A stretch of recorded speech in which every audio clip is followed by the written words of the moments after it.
Before we get into today's story, I want to say thank you, genuinely, to everyone who's been watching, sharing, and leaving comments. You make this channel worth showing up for every single week. If you're new here, welcome to Crimson Secrets. Hit that subscribe button and drop a comment below, telling us what city you're watching from. We read every single one. Now, let's get into it.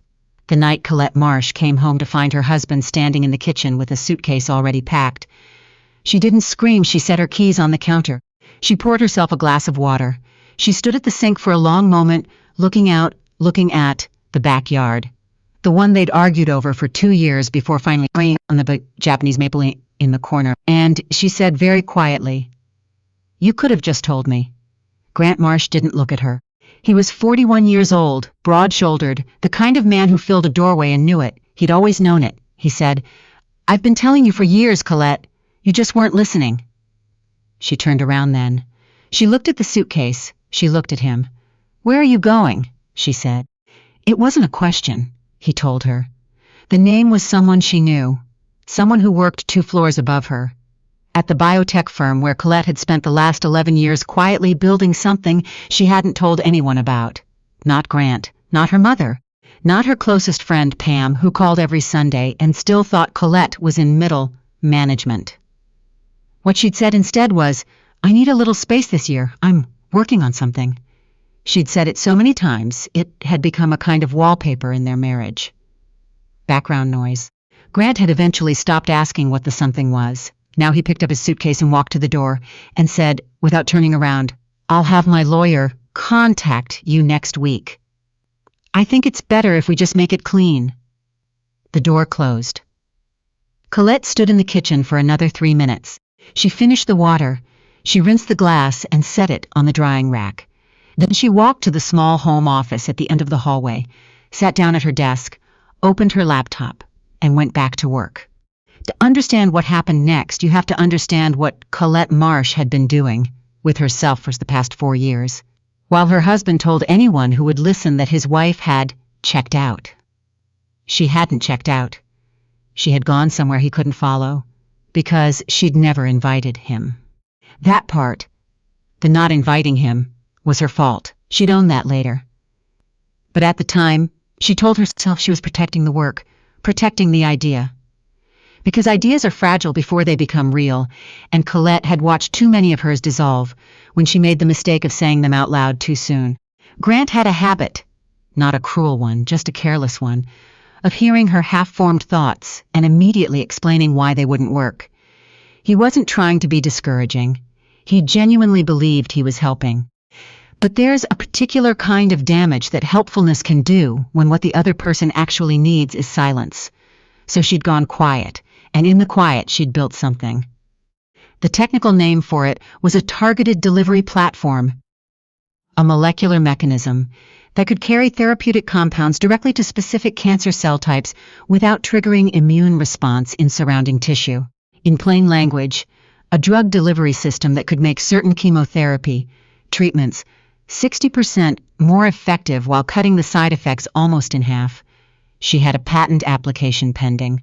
She had 3 years of clinical data from a small trial she'd run under a research partnership with a university hospital in Boston. She had a 47-page prospectus that she'd written and rewritten so many times.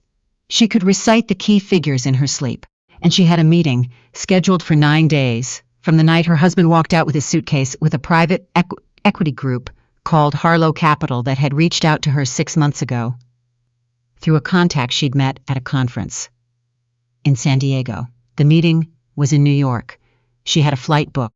She had not told Grant any of this, not because she was hiding it from him exactly, more because every time she tried to find a moment, she'd look at his face and know, the way you know certain things about the people you've lived with for a decade, that he would immediately start talking about risk, about timing, about whether she'd really thought this through. And she had. She'd thought it through for 47 pages. She didn't need him to tell her. It was risky. She needed him to believe she could do it. The divorce paperwork arrived 8 days later, the morning before her flight. She signed it at the kitchen table over coffee, using the pen she kept in the mug her niece had given her, with a badly painted sunflower on it. She initialed every page, envelope, sealed it, set it by the front door. To mail on her way to the car. She did not cry. She had cried, privately, efficiently. The night Grant left, she'd given herself until midnight. Then she'd gone to bed and woken up the next morning, and kept moving. Because the alternative was standing still, and Collette Marsh had not stills since she was 8 years old, and decided she would become a scientist, even though no one in her family had ever finished a 4-year degree. She mailed the envelope. She drove to O'Hare. She caught her flight. The Harlow Capital offices were on the 32nd floor of a building in Midtown that had the particular quality of all buildings, designed to make you feel slightly smaller than you actually are. Collette arrived 11 minutes early. She sat in a waiting area with gray upholstered chairs and a view of the skyline that was probably meant to be impressive, but mostly reminded her of the screensaver on her work computer. A woman in a charcoal blazer brought her water, without being asked. Good sign. At exactly 9 o'clock, the door to the conference room opened and she was shown in. There were 6 people at the table. At the head sat Franklin Cruz, 64, silver at the temples, the kind of stillness that comes from spending 30 years in rooms exactly like this one, deciding which ideas lived and which ones died. He had a reputation for not smiling during presentations and asking exactly the right question at exactly the wrong moment. To his right sat a woman Collette recognized. Dr. Abby Shen, a biotech consultant, who'd published a paper 4 years ago that Collette had read so many times, the margins were full of her own handwriting. She hadn't expected Abby to be there.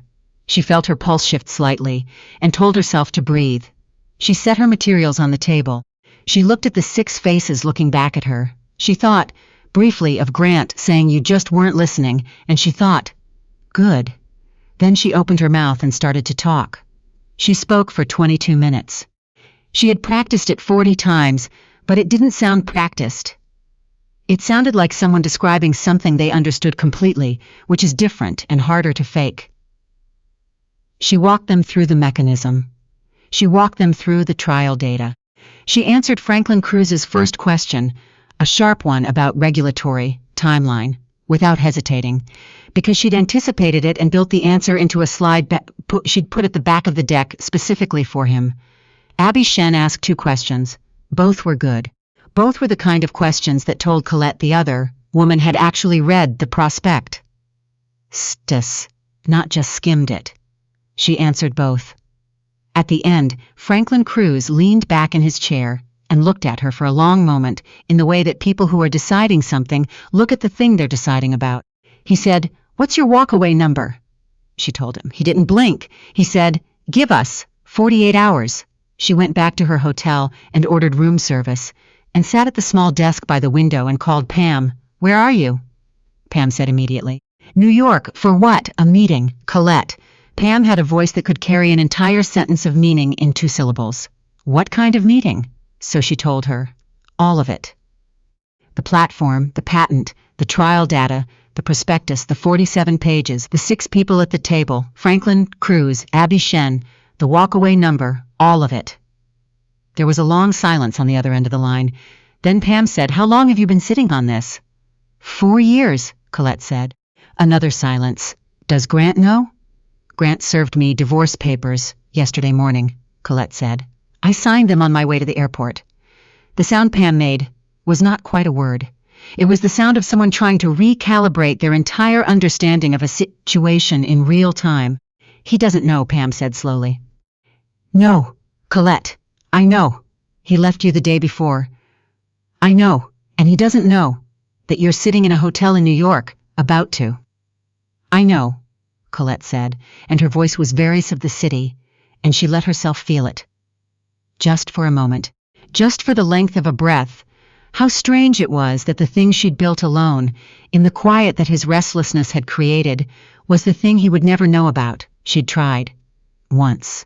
About 2 years ago, she'd come home excited, genuinely, uncomplicatedly excited, from a call with the Boston team. And she'd started to explain what they'd found in the secondary trial data. and Grant had listened for about 90 seconds before saying, "Okay, but isn't the FDA approval process like 10 years? I just don't want you to get your hopes up." She'd stopped talking. She'd nodded. She'd gone back to the office and written 3 more pages of the prospectus. 41 hours later, Franklin Cruz called. She was in the hotel gym, on the treadmill, because she needed something to do with her body while she waited, and there was nothing else to do. She stepped off and stood on the rubber floor and listened. The number he said was not her walk-away number. It was higher. When she hung up, she stood very still for a moment. The gym was empty except for her, and the hum of the ventilation system, and the faint sound of traffic 32 floors below. She looked at her own reflection in the mirror that ran the length of the wall. She was 40 years old, wearing a gray workout shirt that had a small bleach stain near the hem, and her hair was pulled back in a way she never would have done for a meeting, and she thought, there it is. Not "I told you so," not triumph, not even, exactly, happiness, though that would come later, in waves, in unexpected moments over the next several months when she'd be driving somewhere ordinary and suddenly have to pull over because the size of it would hit her all at once. Just, there it is. The thing she'd known was there. The thing she'd built in the dark. The thing she had not let anyone talk her out of. She flew home on a Thursday. She picked up her dry cleaning. She called her mother, who didn't fully understand what had happened, but cried anyway, because she could hear something in Colette's voice that she hadn't heard in a long time. She didn't call Grant. Grant called her 3 weeks later about a logistical detail in the divorce paperwork, something about a joint account that needed to be formally separated. He was polite. She was polite. It lasted 4 minutes. He didn't ask how she was. She didn't volunteer anything. 2 months after that, a piece ran in a biotech trade publication about the Harlow Capital acquisition. It named the platform. It named the inventor. She heard, through Pam, that Grant had seen it. She didn't know what he'd felt, reading it. She found, when she tried to imagine it, what people get wrong about stories like this one is they think the ending is about the other person finding out. About the moment of reckoning, the look on his face, the satisfaction of the reveal. But Collette hadn't been building this for Grant. She'd built it for the late nights and the early mornings and the conference call at 6 a.m. with the Boston team. When the secondary data came back, and the numbers were better than any of them had expected. She'd built it for the small drawing on her office wall that her niece had made. A stick figure in a lab coat, standing under what was clearly meant to be a star, that she'd looked at every night for 3 years when the doubt got loud. She'd built it because the idea was real, and the idea was hers, and she was not going to let anyone's restlessness, however much she'd loved them, talk her out of it. She signed the final divorce papers on a Tuesday in November. It was raining. She was in a conference room in her lawyer's building, and afterward she stood at the window, watching the rain come down on the parking lot below, and she felt not relieved exactly, not sad, something that didn't have a clean name. The particular weight of a door that closes quietly, without drama, after a very long time. She drove home. She made dinner. She called Pam. She went to bed. In the morning, she went back to work. There was still so much left to build. If you made it to the end of this story, thank you for being here. If this hit close to home, and I have a feeling some of you know exactly what it feels like to be building something in the quiet while the world around you doesn't see it yet, leave a comment. Tell us where you're watching from. And if you know someone who needs to hear this today, share it with them. We'll see you in the next one.